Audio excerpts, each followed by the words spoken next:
everyone! So ito, welcome back to my channel. So meron na naman tayo ngayon i-share. Para dito sa mga babae na sinasabihan ng jowa na gusto niya na ng baby, gusto niya na mag-anak. Girl, mag-isip-isip ka na, hindi pa kayo mag-asawa, mag-jowa pa lang kayo. Pero gusto niya na mag-anak. Ano, baby maker, baby machine. Ganun lang ba yun? Dahil gusto ng lalaki mag-anak na. Girl, ito lang sasabihin ko sa'yo. Sobrang hirap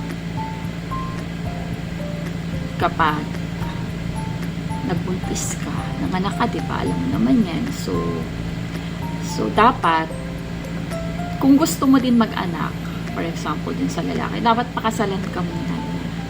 Dapat siya lahat ang nagbabayad ng mga bayarin mo. Dapat wala kang ginagastos. Dapat meron ka ng engagement fee, or dapat lahat pinaghahandaan niya na. Dapat meron siya sariling bahay, dapat kaya ka ng buhayin, pati yung magiging anak nyo.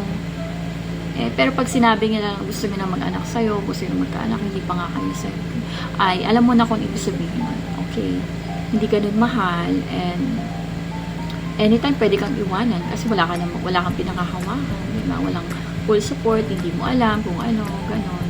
Pero kung example naman na kaya kanya ng buhayin siya lahat, well, dapat pa rin is kasal pa rin dapat kayo. Okay? And then dapat lahat ng mga kayamanan niya nasa iyo lahat. Okay? So dapat meron kang habol. Meron ka dapat lahat. Kung ano nakukuha niya, dapat natutulungan ka niya. Okay? So ayun girl, mag-isip-isip ka na. Okay? Hindi yun yung paraan na sabihin, mahal na mahal niya ako kasi gusto niya magkabibi sa akin. Hindi yun. Hindi yun yung pinaka-reason. Hindi dahil mahal na mahal ka niya, kundi dahil parang baby baby machine, ganun yun. So, always isipin mo yung sarili mo at magiging anak mo, kung ano ba magiging buhay na gusto mo sa anak mo. 'Di ba? Ano ba yung gusto mong buhay para sa kanya? Gusto mo bang magandang buhay para sa anak mo? Then, basta wag ka muna mag-aanak hanggat hindi pa kayo kasal. Okay? At wala ka pang nakukuha na bahay or sasakyan or ano. Basta dapat meron kang ganun.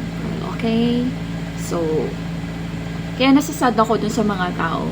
Alam mo yung parang sobrang nilang mahal yung lalaki. Kaya parang feeling na papabuntis na sila, ganyan. Dahil na magaling magsalita ang mga lalaki. So, ayun lang girls. Always, mahalin mo yung sarili mo. Alam nyo naman na hindi biro mag-anak, diba? Yung iba meron dyan namamatay dahil sa pag-aanak. Alam mo yun, yung ectopic pregnancy.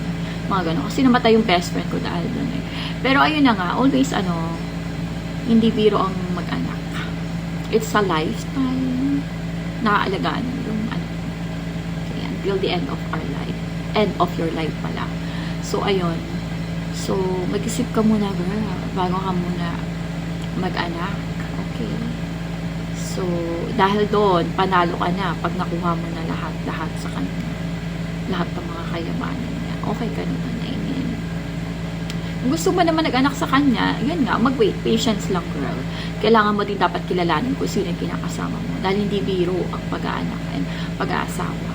So, ayun. Huwag ka magmadali, girl. Okay? Basta, pag may nakita kang red flag, kung ano man yung red flag or ano, marami pag-iba dyan. Okay, girl? So, ayun lang, girl. Paganda lang tayo, girl. Okay? And, yun na. Thank you for watching. Bye!